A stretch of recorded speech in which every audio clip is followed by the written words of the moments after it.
বন্ধুর ভাই মারা গেছে, মারা যাওয়ার 3 দিন পরে আরেক বন্ধু গেছে তারা সান্ত্বনা দেওয়ার জন্য। সান্ত্বনা দিতে যে তারা অনেক বুঝাইতেছে, সে শুধু কান্দে আর কান্দে, কান্দে আর কান্দে, কোনোভাবেই তাকে নিয়ন্ত্রণ করতে পারে না। তার হাত চাদর দিয়ে ঢাকে, বলতেছে দোস্ত তোমার হাতে কি হয়েছে? কয় আমার হাতে যা হয়েছে বললে তো বিশ্বাস করবা না। কয় না দোস্ত কি হয়েছে আমার একটু খুলিয়ে বলো। কয় তুমি কি বিশ্বাস করবা? কয় হ্যাঁ করবো। কয় আমার ভাই একজন পাক্কা বেনামাজি সুদখোর ছিল, আল্লাহ আল্লাহর নবীর দুশমন ছিল, মসজিদে মোটেই নেওয়া যায় নাই। ভাই মারা যাওয়ার পরে তাকে গোসল করিয়া কাপড়ের কাপড় পরাইয়া গোরস্থানে নিয়ে যখন কবরে রাখলাম, বাঁশের ফালটা দিয়ে ছাউনি দিয়ে তালাই দিয়ে ঢাকিয়ে যখন কবরের উপরে মাটি ছাড়া শুরু করলাম, কিছু মাটি দেওয়ার পরে আমার ভাইয়ের কবরের ভিতর থেকে ভয়ঙ্কর একটা আওয়াজ, গোমরানির আওয়াজ বের হইয়া আসলো। উপস্থিত লোকজনকে বললাম এটা আমার ভাইয়ের গোমরানির আওয়াজ, আমার একটু দেখতে দাও।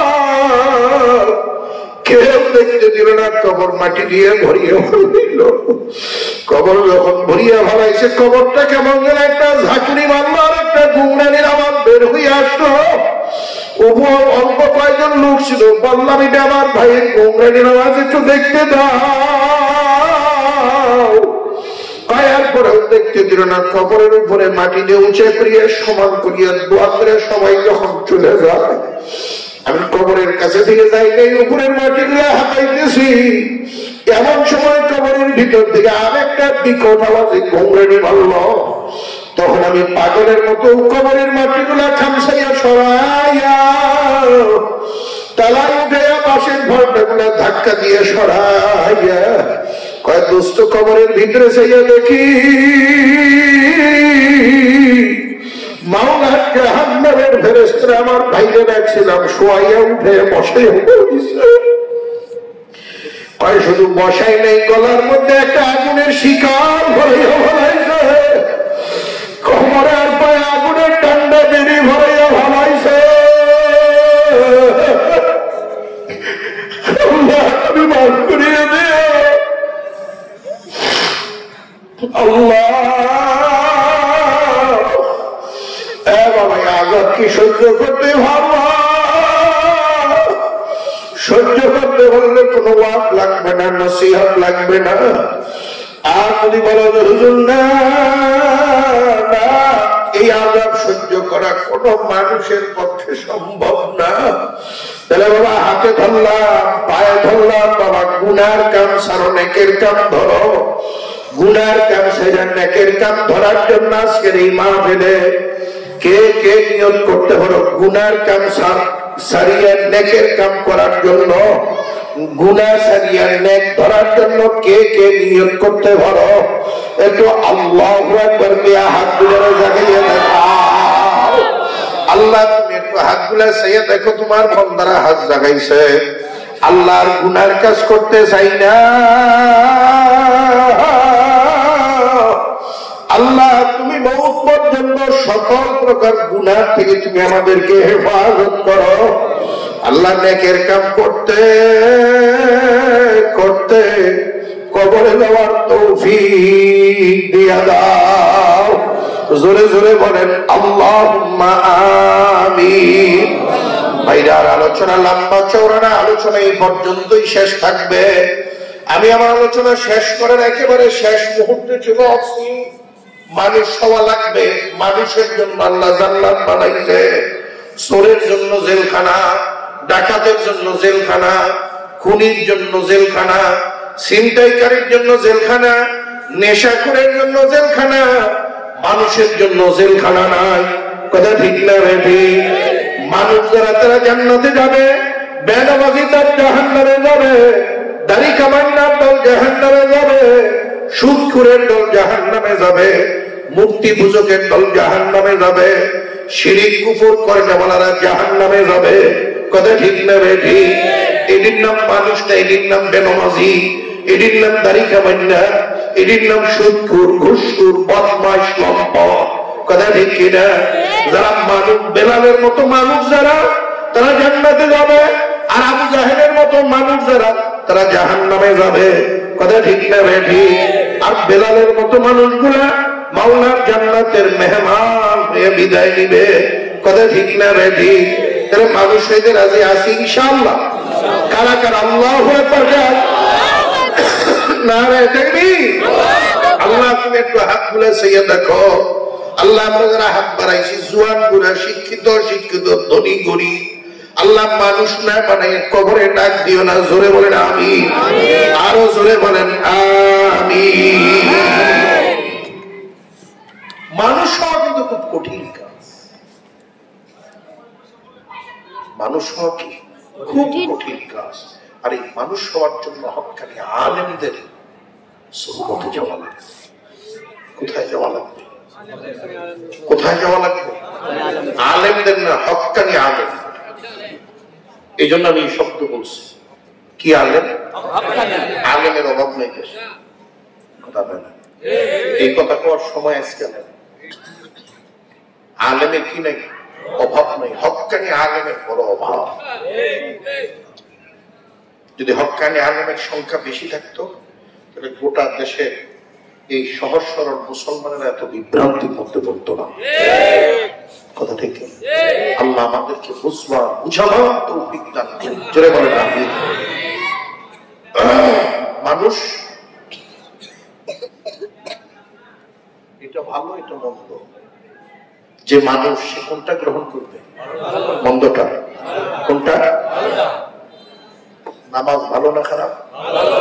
তাহলে মানুষ কি গ্রহণ করবে? যুবকরা কথা কস না কেন? দাড়ি রাখা ভালো না চাষা ভালো? জোরে রাখলে বউ বিরক্ত। এবার তুমি কি বউ বিয়া করছো না বউর কাছে বিয়ে বইছো? যদি বইয়ে থাকো তাহলে তোমার সাথে ওয়াজ চলবো না। আর যদি বিয়ে করে থাকো তাহলে ওয়াজ চলবো। বউর কামাই খাও তুমি না তোমার কামাই বউ খাও?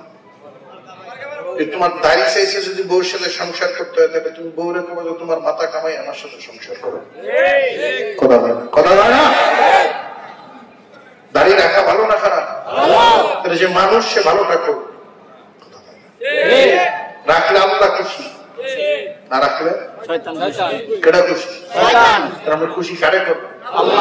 আপনি কি আল্লাহর দলে থাকবেন না শয়তানের দলে? কেডা কেডা আল্লাহর দলে থাকবেন? সবাই হাত তুললে আল্লাহর দলে থাকা যায় না। আজকে সুযোগ পেলে পাও তুলে দিত। সুযোগ পেলে পাও তুলে সব তুলে দেখেন আল্লাহর দলে। কিন্তু আল্লাহর দলে যে থাকবেন, আমার বাংলাদেশের রাজনৈতিক বড় দুই দল আওয়ামী লীগ আর কথা ঠিক। আপনি যদি নৌকার স্টিকার লাগাইয়া ভোট কেন্দ্রে যে ধানের শেষে সিল মারেন, এটা যদি কেউ দেখে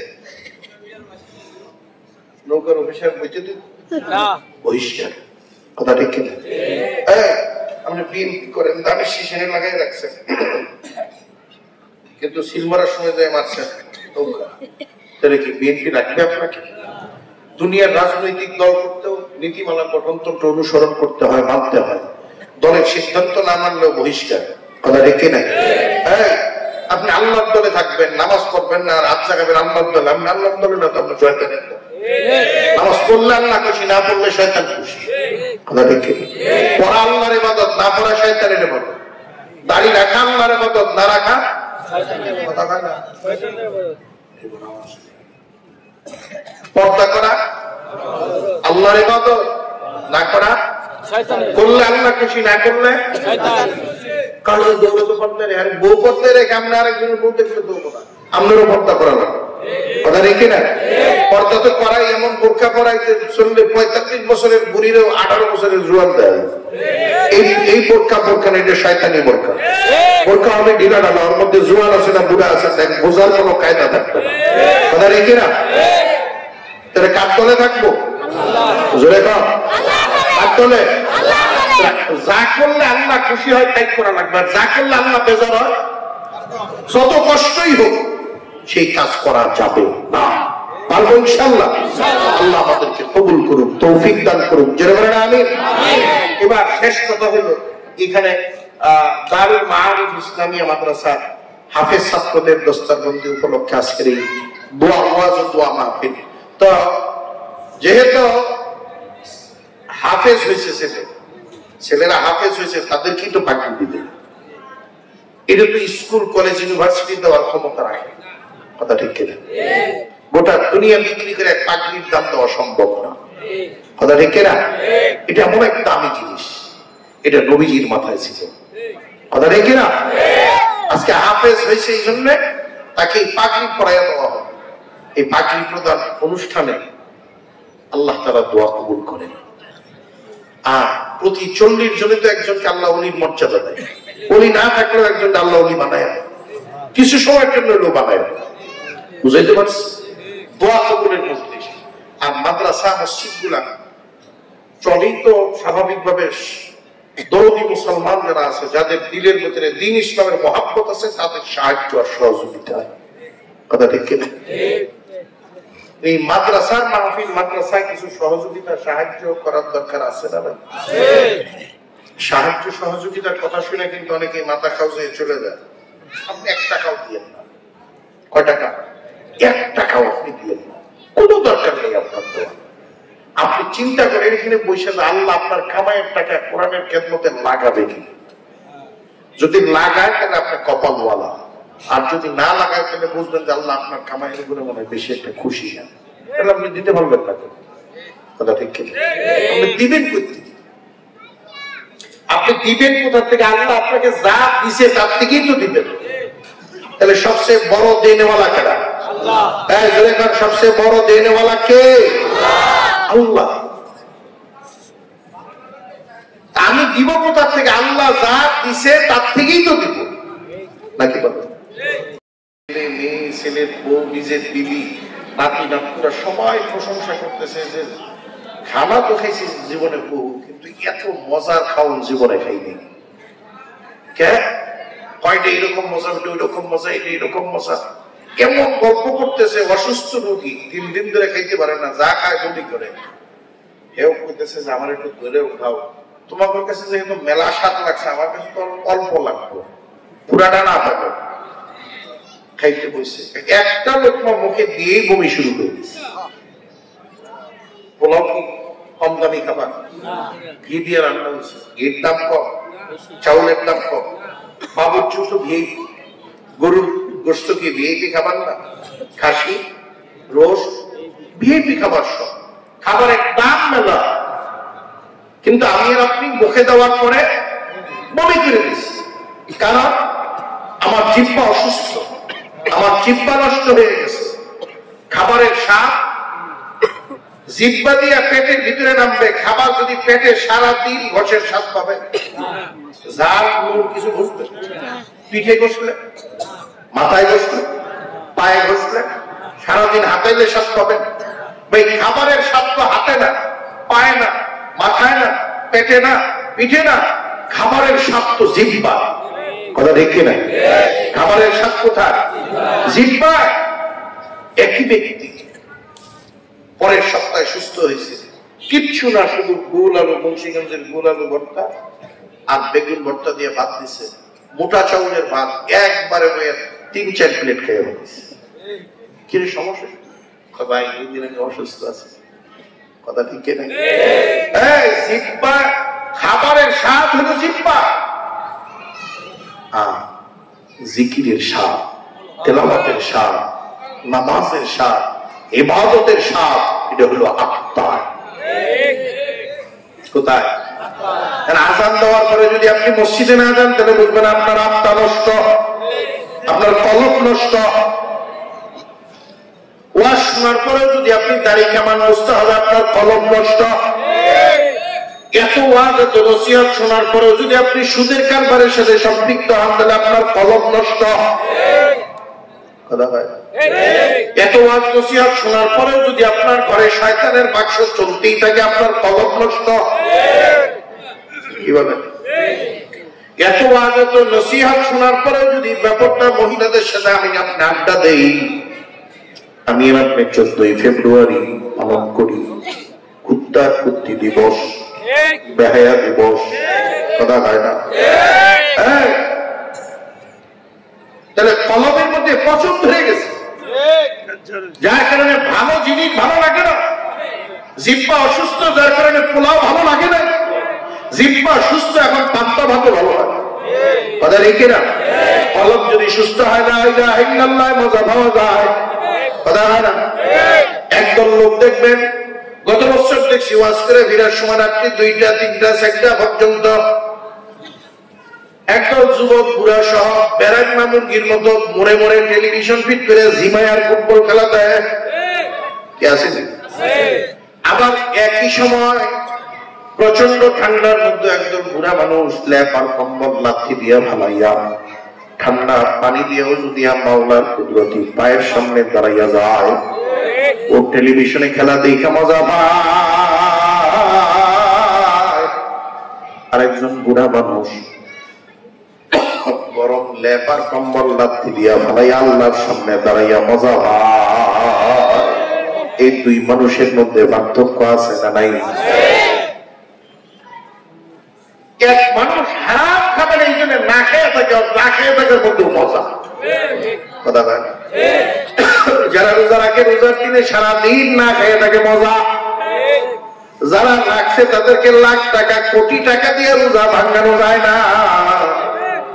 আমার আরেকদল কুলাঙ্গার মুসলমান আছে, পর্দা ঘেরা দোকানের ভিতরে চোরের মতো ঢুইকা চুরি করে খায়। আমি এদেরকে সোজা বলি এরা চোর। কি চুরি করছে? রোজা চুরি করছে। কি চুরি করছে? রোজা চোর। কলম ভালো হলে মানুষ ভালো হয়। চিন্তা ভাবনা করে দেখবেন আপনার কলম ভালো না মন্দ, এই জায়গা থেকেই বের হবে। ধৈর্য সহকারে শুনতে থাকেন, বসে থাকেন।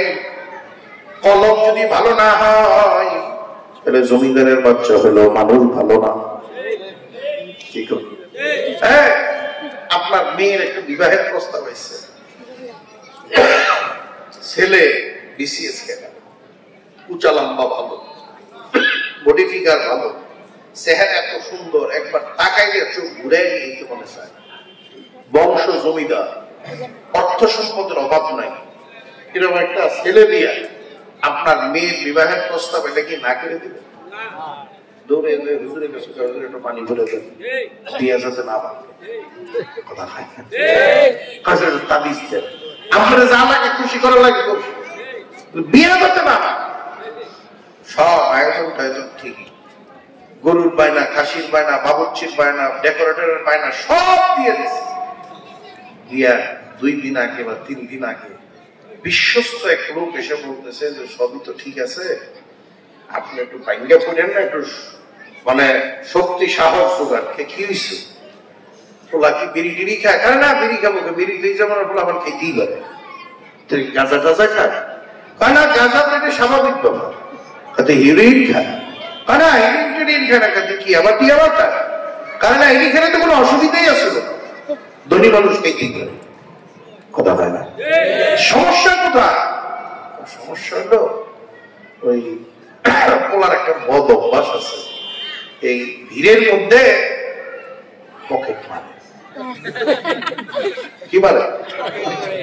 আচ্ছা, আপনাদের কাছে জিজ্ঞাসা, এই সংবাদ পাওয়ার পরে কোন বাবা মেয়ে বিবাহ দিবে? যা খরচ হয়েছে হয়েছে, এসে পুরো মায়ের রিক্সাওয়ালার কাছে বিয়ে দিবে, কিন্তু সুরের শ্বশুর হইতে রাজি। ও তো দেখতে ভালো, বডি ফিগার ভালো, উঁচা লম্বা ভালো, বংশমর্যাদা ভালো, পড়ালেখা উচ্চ শিক্ষিত, তারপরেও আপনি আপনার মেয়ে কেন দিবেন না? ও চোর, ও মানুষ না, কথা কি না? ও কি না? মানুষ না। যদি মানুষ হইতো তাহলে চুরি করতো না, কথা দেখি না। আর পরিচয় আপনার কাছে এখন কি? চোর, পকেট।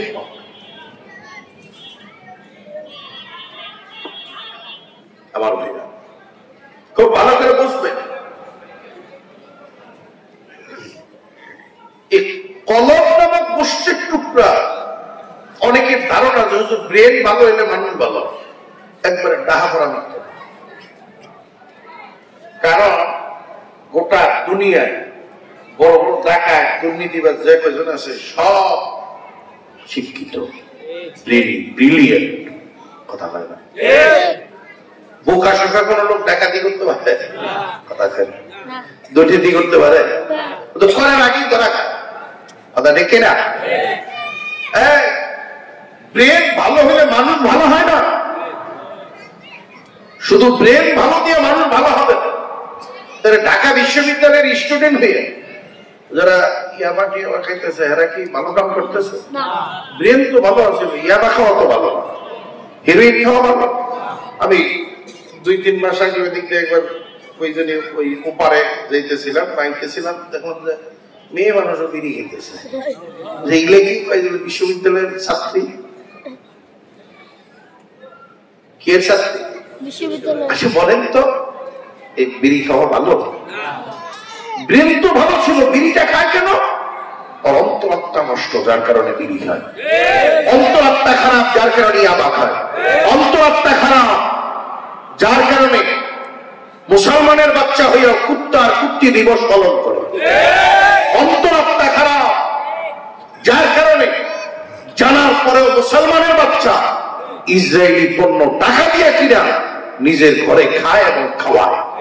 কিনা যদি অন্তরাত্মা সুস্থ থাকতো তাহলে কোন মুসলমান ইসরায়েলকে পণ্য কিনা টাকা দিয়ে সহযোগিতা করতো না, কারণ এই টাকা দিয়েই তারা আমার ভাইয়ের বুকে গুলি মারতেছে, আমার মায়ের বুককে খালি করে দিতেছে। কথা ঠিক কিনা? এই অন্তরাত্মা ভালো করতে হবে, তাহলে কিন্তু জাহান্নামের আসামি হবে। ভাই শরীর অসুস্থ নিয়ে যদি কেউ কবরে যায়, কেউ জিজ্ঞাবো, আর যদি অন্তরের রোগ নিয়ে যদি কেউ কবরে যায় তাহলে জাহান্নামের আসামি। কথা বলে না? শরীরের চিকিৎসা করা সুন্নাত, অন্তরের চিকিৎসা, কলবের চিকিৎসা করা ফরজ। কলব ভালো করবেন কি দিয়া? শরীরের রোগ আছে, ডাক্তার আছে, ঔষধ আছে, পরীক্ষা নিরীক্ষা আছে। তাহলে কলব যদি থাকে তার রোগ আছে, ডাক্তারও আছে। ডাক্তার নাই, কলবের ডাক্তারের নাম হক্কানি পীর বুজুর্গ উলামায়ে কেরাম। কলবের ডাক্তার শরীরের রোগের ডাক্তার হয় মেডিকেল সায়েন্সের উপরে পড়ালেখা করে, আর কলবের রোগের ডাক্তার হয় কোরআন সুন্নাহর উপরে গবেষণা করে পড়ালেখা করে। কথা ঠিক কিনা? কোরআন সুন্নাহর উপরে গবেষণা করে পড়ালেখা না করে আত্মার চিকিৎসা দেওয়া যায় না। আত্মার রোগের চিকিৎসা করা ফরজ, শরীরের চিকিৎসা করা সুন্নাত। কেউ সুস্থ হইয়া মরে না, সবাই অসুস্থ হইয়া মরে। সুস্থ হয়ে কেউ মরছে? আইটা যেতে যদি কেউ পরে মরে যায় স্ট্রোক করছে। সুস্থ হয়ে কেউ মরে না, সবাই অসুস্থ হয়ে মরে। এই অন্তরাত্মা ভালো মন্দের উপরে মানুষ মানুষ হয়, মানুষ হবার জানোয়ার। কথা রেখে না,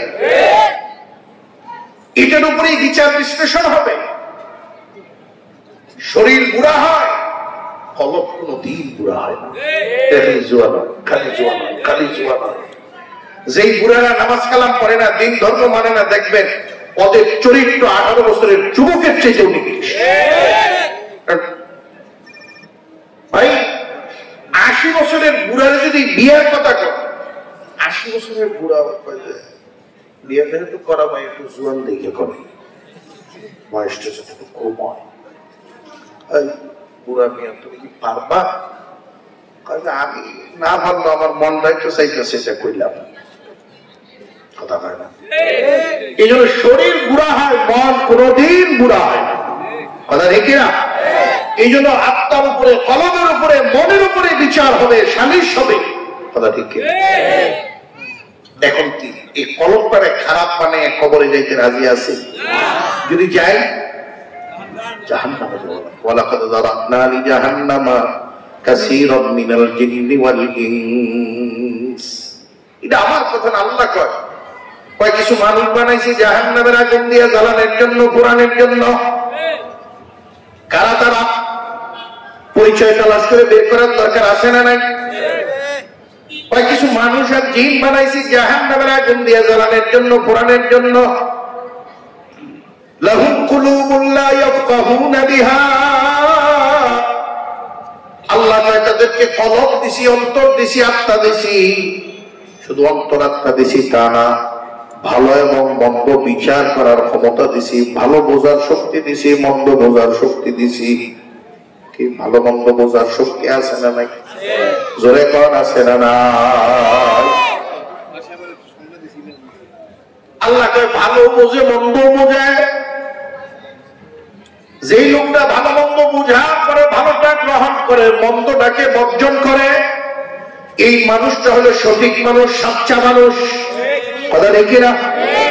আপনারাই হাত জাগাইছিলেন, আপনারাই বলছেন যে হুজুর নামাজ পড়া ভালো কাজ, নামাজ না পড়া খারাপ কাজ। এটা আপনি বলছেন কি দিয়া? অন্তরাত্মা দিয়া। কথা দেখি না? কি দিয়ে বলছেন? নামাজ পড়াটা কি ভালো, না পড়া খারাপ। বুঝছেন তো? বোঝার পরে যে মানুষ সে কি করবে? ভালোটা না খারাপ? যেটা বলে ভালোটা ধরবে, খারাপটা বর্জন করবে। কিন্তু আমরা বাংলাদেশের মুসলমানেরা খারাপটাকে আরো বেশি আঁকড়ে ধরি, ভালোটার থেকে নিজেকে গুটাই রাখি, ভালোটা করতে চাই না। কথা ঠিক কিনা? লাহুম কুলুবুন লা ইয়াফকাহুনা বিহা। নামাজ পড়া ভালো না পড়া? জোরে কর। তাহলে যে পড়ে সে ভালো, যে পড়ে না এই কথাটা মুক্ত পাইবে না, কারণ যারা পড়ে না এরা কথা পিতেছে না। নামাজ পড়া ভালো না পড়া? যে পড়ে সে ভালো, যে পড়ে না সে জমিদার হলেও খারাপ, নেতা হলেও খারাপ, ধনী হলেও খারাপ, চেয়ারম্যান মেম্বার হলেও খারাপ, এমপি মন্ত্রী হলেও খারাপ। কথা দেখি না? ভালো আর মন্দিরের চেহারা দিয়ে হয় না, ভালো মানুষের চেহারা দিয়ে, ভালো চেহারা দিয়ে ভালো মানুষ হয় না, ভালো বডি ফিগার দিয়ে ভালো মানুষ হয় না, হয় ভালো চালাম্বা দিয়ে ভালো মানুষ হয় না, তালুকদার জমিদার বংশে জন্ম নিয়ে ভালো মানুষ হয় না, ডাক্তার ডক্টর ইঞ্জিনিয়ার জজ ব্যারিস্টার হয়ে ভালো মানুষ হয় না। যদি তাই হইতো আল্লাহর নবীর সাহাবী বেলাল হাবশী কোনদিন মানুষ হইতে পারত না। বেলাল হাবশীর চেহারাটা ছিল একেবারে কালো কুৎসিত, ওর চেয়ে কালো আর হয় না। বেলালের বডি ফিগার খুব দুর্বল ছিল, উঁচা লম্বাও ভালো ছিল না, নাকটা খাটো ছিল, মোটা ছিল, ঠোঁট দুটো মোটা ছিল, নিচের ঠোঁটটা নিচের দিকে মোটা চোটে ঝুলে পড়ছিল, দেখতে ম্যাডাম গেছিল। আল্লাহর বান্দারা, বেলালের মর্যাদা কি কম ছিল? কিয়ামতের দিন বেলাল কিয়ামতের ময়দানে যখন উঠবে, বেলালের মাথাটা সবার উপরে থাকবে। এইখানেই শেষটা। আল্লাহর নবী যেই মসজিদের ইমাম ছিলেন, বেলাল ঠিক সেই মসজিদের মুয়াজ্জিন ছিলেন। একটা মসজিদে কার মর্যাদা বেশি? সভাপতি, সেক্রেটারি না ইমাম? জোরে কর। কয়েকজনে পেশাব করেছেন। আমাদের দেশের মসজিদে সভাপতির দাম বেশি। নামাজ পড়ুক আর না পড়ুক, শুক্রবারে যে একটু হামতাম দেখে সভাপতি ঠিক আছে, কথা হয় না। নামাজ পড়ুক আর না পড়ুক, খাইয়ে মুখলো, পয়সা আছে তো এই জন্য মসজিদের সভাপতি। কথা হয় না, কথা হয় না। মসজিদের মর্যাদা কার বেশি? ইমামের পরের মর্যাদাবান ব্যক্তির নাম কি? সভাপতি, সেক্রেটারি, এশিয়া। ইমামের পরের মর্যাদাবান ব্যক্তির নাম হলো মুয়াজ্জিন। আল্লাহ নবী ইমাম বেলাল হাবশীর মতো গোলামের বাচ্চা, গোলাম যারা গোলাম হলো মুয়াজ্জিন। আল্লাহ নবী যেই যায় নামাজের দ্বারা পিছনের যায় নামাজটায় বেলালে হাবশী দ্বারা।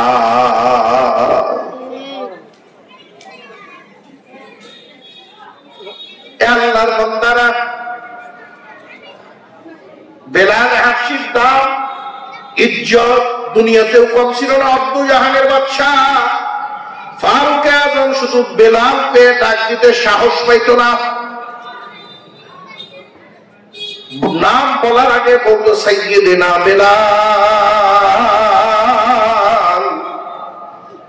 বেলাল মুয়াজ্জিন থেকে বরখাস্ত হওয়ার পরে যেই রাত্রে বরখাস্ত হয়েছে, ওই রাত্রে ফজরের আজান মুয়াজ্জিন দিছে, কিন্তু রাত্রি শেষ হয় না। মদিনায় মুসলমান বাড়ার সাথে সাথে কিছু আলোচনা সমালোচনা হয়। বংশীয় মুয়াজ্জিনের দরকার, শিক্ষিত মুয়াজ্জিনের দরকার, সুরলিত কণ্ঠে আযান দিতে পারে এমন মুয়াজ্জিনের দরকার। কথাটা আলোচনা সমালোচনা হইতে হইতে আল্লাহর নবীর কানে গেছে। আল্লাহর নবী একদিন ঈশার নামাজ পড়ে সব সাহাবীদেরকে ডাক দিয়ে নিয়ে বসছে, বলতেছে এরকম এরকম একটা ঘটনা শুনলাম, তোমরা কি কিছু জানো? বড় বড় সাহাবা ইকরামকে, ইয়া নবী আল্লাহ, ঘটনা সত্য, এখন কি করা যায়? পরামর্শ দেও। মজলিসের বেশিরভাগ সাহাবা ইকরাম পরামর্শ দিয়েছেন মুয়াজ্জিনটা পাল্টাইলে ভালো হয়। কিন্তু আল্লাহর নবী তো বেলালকে কলিজা দিয়া মহব্বত করে, কলিজা দিয়া ভালোবাসে। আল্লাহর নবীর মন চায় না বেলালকে পরিবর্তন করবে, কিন্তু বেশিরভাগ লোকের পরামর্শে সিদ্ধান্ত হয়েছে বেলালকে পরিবর্তন করা লাগবে। আল্লাহর নবী ডাক দিয়েছে,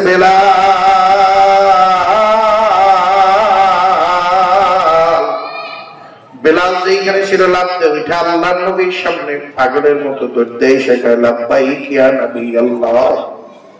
আল্লাহর নবীর মাথা নিচে দিয়ে রাখছে, উপরে উঠাইতে পারতেছে না। বেলালের মুখের দিকে কেমনে তাকাবে, বেলালকে কেমনে না করে দিব? কিন্তু সিদ্ধান্ত নবীজির মুখ দিয়ে তো জানানো লাগবে। মাথাটা উস্কে বেলালের চেহারাটার দিকে তাকাইয়া কথা বলার আগেই চোখ দিয়ে আল্লাহর নবীর গাল বাইয়া বাইয়া পানি পড়ে। আল্লাহর নবীর চোখের পানি দেখে বেলালও কান্দে।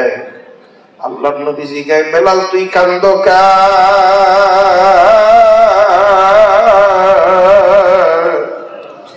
বেলাল এইবার হাউমাউ করে কান্দে আর ডাক দিয়ে কয়, ইয়া নবী আল্লাহ, আসমানের নিচে জমিনের উপরে বেলালের মা নাই, বাবা নাই, বেলালের ভাই নাই, বোন নাই, আত্মীয় স্বজন নাই। আসমানের নিচে জমিনের উপরে আপন বলতে যদি কেউ থাকে তাহলে আপনি। আপনার চোখ দিয়ে পানি ঝরবে আর বেলালের চোখ দুটো শুকনা থাকবে, এটা কোনদিন হইতে পারে না। আল্লাহ নবী ডাক দিয়ে কয়, বেলাল আগামী ফজর থেকে তুই আর আযান দিবি না। মুয়াজ্জিন থেকে তোর অব্যাহতি দিলাম। নতুন মুয়াজ্জিনের নাম ঘোষণা করে নবীজি ওইটা হুজরায় চলে গেছেন। সাহাবা ইকরাম নতুন মুয়াজ্জিন পেয়ে আনন্দ খুশি হয়ে বাড়িতে চলে গেলেন। বেলাল হাবশী দাঁড়াইয়া রয়েছে, তো দাঁড়াইয়াই লসে, লড়ে আর চড়ে না। সবাই যখন চলে গেছে, বেলাল মসজিদের নববী থেকে বের হইয়া আসমানের দিকে তাকাইছে। তাকাইয়া দুই চোখের পানি ছেড়ে কান্দার ডাক দিয়ে কয়, মাবুদ গো, কালা কি আমি হইছি না তুমি বানাইছো? মাবুদ গো, গোলামের বাচ্চা গোলাম কি আমি হইছি না তুমি বানাইছো? কয় গরিব কি আমি হইছি না তুমি বানাইছো? আল্লাহ, কালা বানাইলা তুমি, গরিব বানাইলা তুমি, গোলামের বাচ্চা গোলাম বানাইলা তুমি।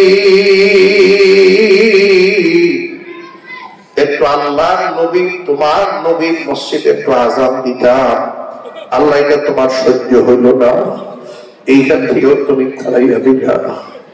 আল্লাহ তুমি একটু বেলালের কলিজাটার দিকে চাইয়া দেখো। কাফের মুশরিক বেঈমানেরা এক সময় বেলালের হাতে আর পায়ে দড়ি লাগা খাইয়া আখারে মক্কার উসানিসা জমিনের মধ্যে টানা হেঁচড়া করছে।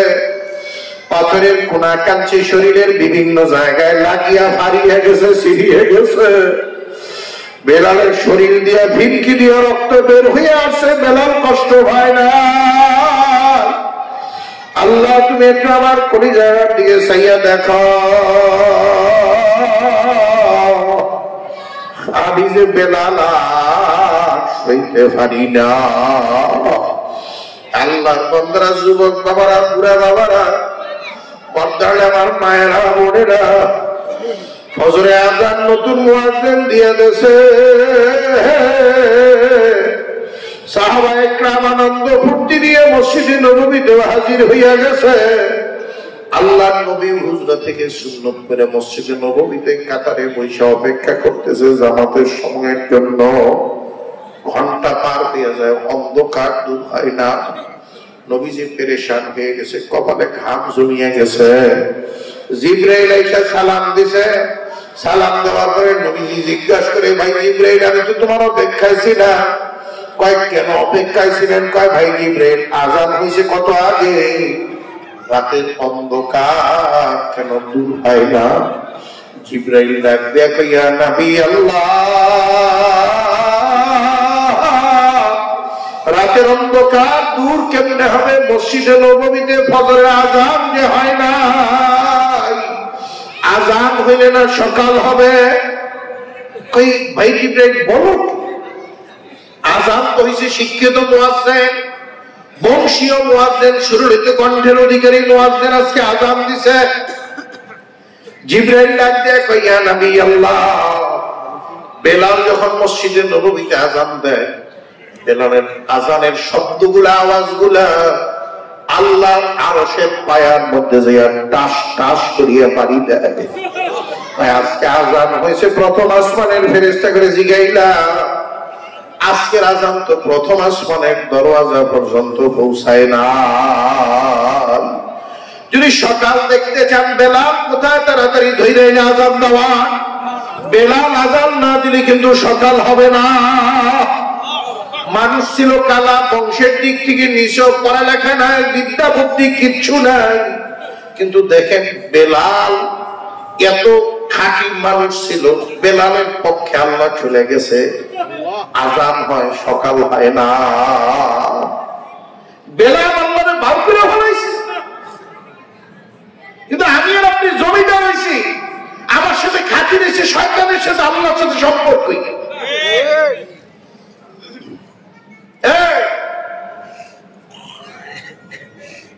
আল্লাহ বেলালের পক্ষে গেছে, শুধু তাই নবীজি বেলালের পক্ষে না। বেলাল মক্কার ধনীর পক্ষে আছে, মদিনার বড় লোকের পক্ষে ছিল না। বেলাল তো নবীজির ভাগ্য, আল্লাহর ভাগ্য। নবীজি ইন্তেকাল করছে, দাফন করে বেলাল গাঠি বুঝতে পেয়ে যাবে, মদিনায় থাকবে। কেন? সেই মদিনায় নবী নাই, ওই মদিনায় বেলাল নাই। আবু বকর সামনে দাঁড়িয়েছে, ভাই বেলাল তুমি চলে গেলে আযান দিবে কে? বেলাল কান্দে দিছে, আবার কয়দিন তো কাঁদছে বেহুশের মতো, আবার কান্দে দিছে। ভাই আবু বকর আপনি আমার আবার কাঁদাইলেন কেন, কি হয়েছে?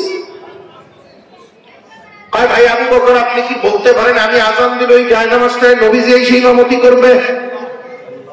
এখন আবু বকর কাঁদবে। বেলাল কয় ভাই আপনি কাঁদবেন কি? বেলাল আর কোনদিন নবী জায়নামাজে দাঁড়াবে না। খামাখা আমার আযান দিতে দেন, আমি আর কোনদিন মসজিদে নববীতে আযান দেব না। আবু বকর সুবিধা করতে না পারে, ডাক দিয়ে কয় ওমর। বেলাল চলে যায় তাড়াতাড়ি ভিড়া। ওমর সামনে দাঁড়াইছে, ডাক দিয়ে কয় ভাই বেলাল তুমি যদি চলে যাও, তোমার কাছে আসলে তোমার শরীর থেকে নবীজির ঘ্রাণ পাওয়া যায়। মনে মনে চিন্তা করছিলাম তোমার কাছাকাছি থেকে গোটা জিন্দেগি পার করে দেব। বেলাল তার দুটা পায়ে ধরছি, বেলাল তুই মদিনা ছেড়ে যাবি না। বেলাল কান্দে ডাক দিয়ে কয় ভাই ওমর।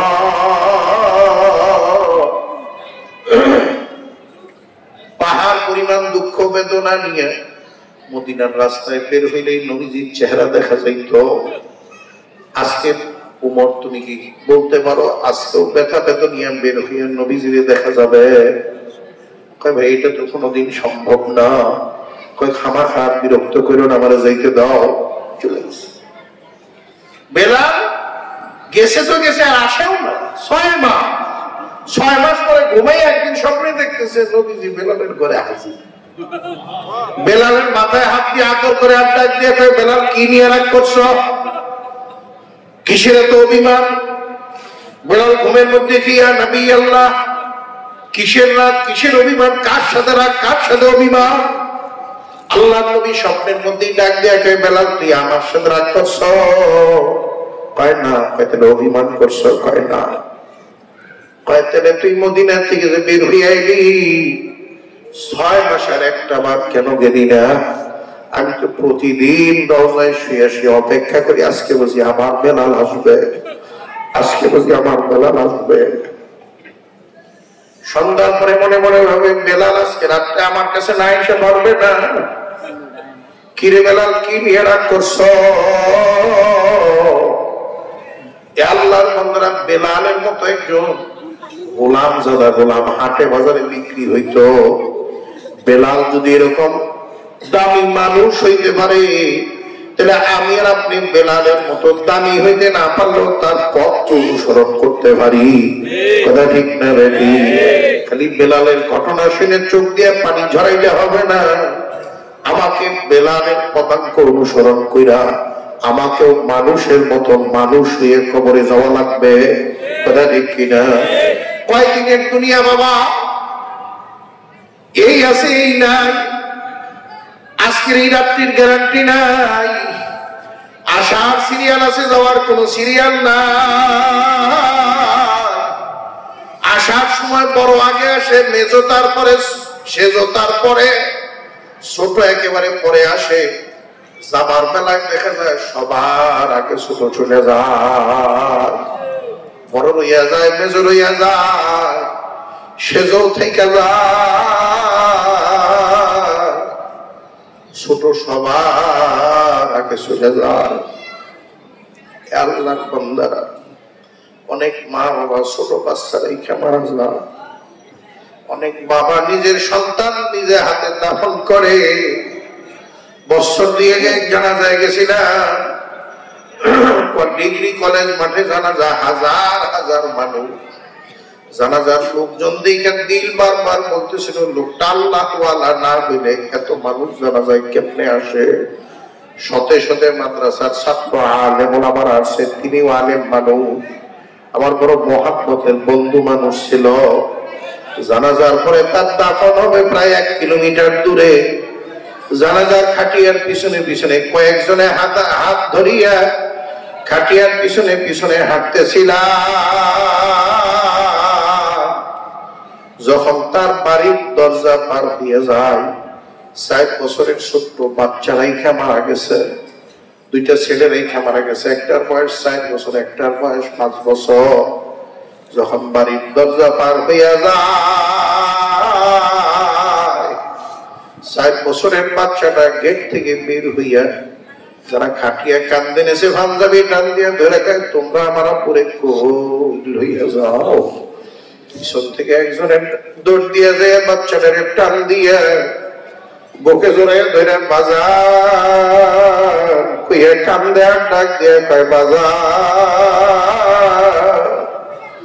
তোর বাবাই যে মারা গেছে আর কোনদিন বাড়িতে যাবে না। বাচ্চার অবস্থা দেখে আমাদের মনের অজান্তেই আমাদের চোখ দিয়ে পানি চলে আসছে। হাঁটতে হাঁটতে চোখের পানি মুছতে মুছতে গুরুস্থানে যাইয়া তার লাশ কবরে নামাইলাম। লোকজন কবরের লাশ নামানোর পরে পরের ভাই 5 বছরের বাচ্চাটা লোকজনের ভিড় ঠেলিয়া মাথা বরাবর দাঁড়াইয়া চিৎকার করে আর কান্দে আর কয়, তোমরা আমার আপুরে গর্তে কেন ফালাইলা? বাড়িতে আমার মায় কাঁদতেছে, আব্বুটারে উঠাইয়া না, আব্বুটারে নিয়ে বাড়িতে যাইব। আর এই বাচ্চাদের অবস্থা দেখে যারা লাশ দাফন করার জন্য গেছে তারাও দেখি কাঁদতে কাঁদতে স্থির হয়ে গেছে। আল্লাহর বান্দারা, কয়েকদিন আগে দেখলাম 6 বছরের 7 বছরের এক বাচ্চার মা মারা গেছে। আখের রাত্রিতে মারা গেছে, সকাল 10টা 11টায় জানাজা। মায়ের লাশ নিয়ে যখন গোরস্থানে যায়, ছোট্ট বাচ্চাটা মা মা কইয়াছিল। যারা লাশ নিয়ে যায় পাঞ্জাবি টেনে ধরে কয়, তোমরা আমার মায়ের কই লইয়া যাও। লাশ মায়ের গোরস্থানে হাজির। জানাজা দিয়ে যখন দাফন করিয়া ফেলাইছে, 6 বছরের ছোট্ট বাচ্চা কবর দিয়া দোয়া করে মানুষ যখন বাড়িতে চলে যায়, বাচ্চা কবরস্থান থেকে যাইতে চায় না। তার বাবা একটা সময় আদর করে যে আমার মায়ের না নিয়ে বাড়িতে যাবো না, অনেক আদর করিয়ে বুঝিয়ে নিয়ে রওনা হয়েছে। কিছু দূর যায় বাবার হাত থেকে ছুটিয়ে পিছনের দিকে দৌড় দিয়ে যায়, মায়ের কবরের মাটির উপরে টাস করিয়ে পড়িয়ে কবরের মাটিগুলো খামসাইয়া ধরছে। মায়ের বুকের মধ্যে গালডারে লাগাইয়া মা মা কুইয়াছিল, আর মায়ের কাছে বিচার দেয়,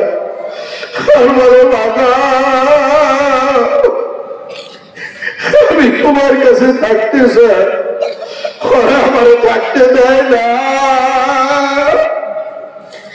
মা তোমার দুটা ভয় দর্শী তোমার কাছে আমার নিয়ে যাও।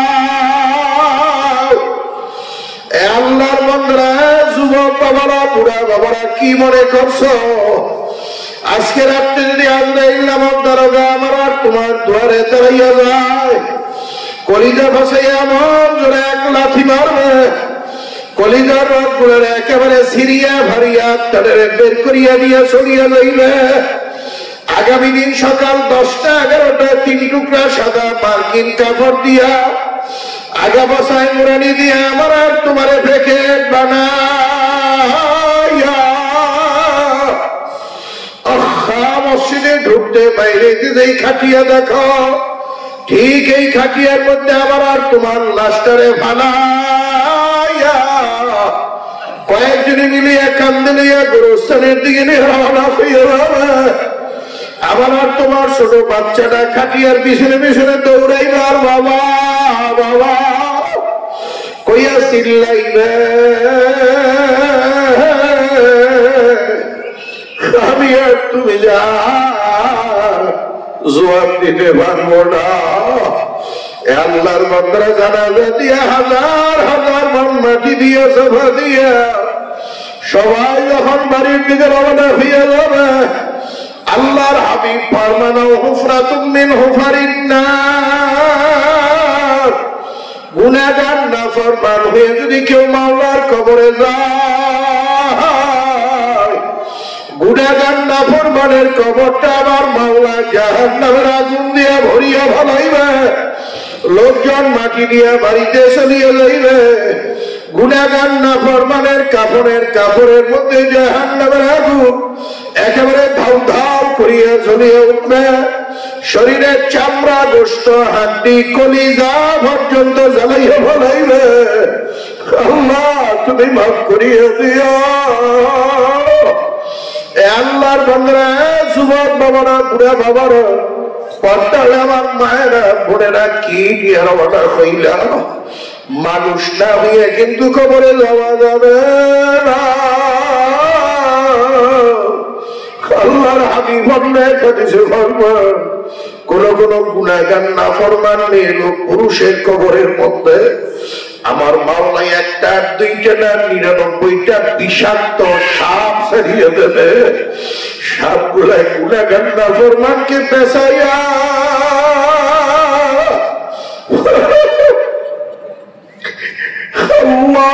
আল্লাহ তুমি মাফ করিয়া দিও। গুনাহগার নাফরমানকে পেঁচাইয়া পেঁচাইয়া কিয়ামত পর্যন্ত কামড়াইতে থাকবে আর ঠোকরাইতে থাকবে। কিতাবের মধ্যে লেখছে একটা আযাবের সাপ যখন সুবল মারবে, গুনাহগার নাফরমানের এই দেহটা 70 থেকে 80 হাত মাটির তলায় ঢুকিয়ে যাইবে, আওয়াজ কাটিয়ে উঠাইবে, আওয়াজ ঠুকর মারবে। আল্লাহর বান্দারা সহ্য করতে কি ভাববা, সহ্য করতে বললে কোনো ওয়াজ লাগবে না, নসিহত লাগবে না, ইচ্ছা মতো চলো।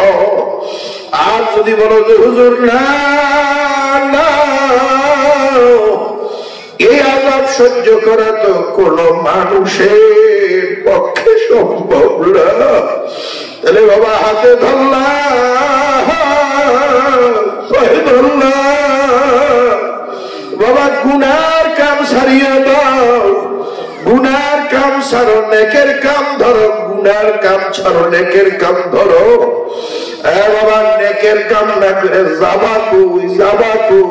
আল্লাহ ছাড়া তো যাওয়ার জায়গা নাই।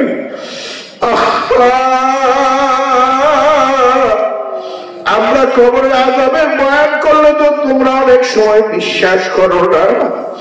এই জন্য আমার মাওলায় মাঝে মাঝে বিভিন্ন জায়গায় কবরে সাপ দেখায়, বিচ্ছা দেখায়, আগুন দেখায়, ধোঁয়া পর্যন্ত দেখায়, আমাকে আর তোমাকে সতর্ক করার জন্য, বুঝানোর জন্য। তারপরেও তুমি বুঝি না। আল্লাহর বান্দারা 7-8-10 বছর আগে কিতাব পড়তে যেয়ে পাইছি না, দুই বন্ধুর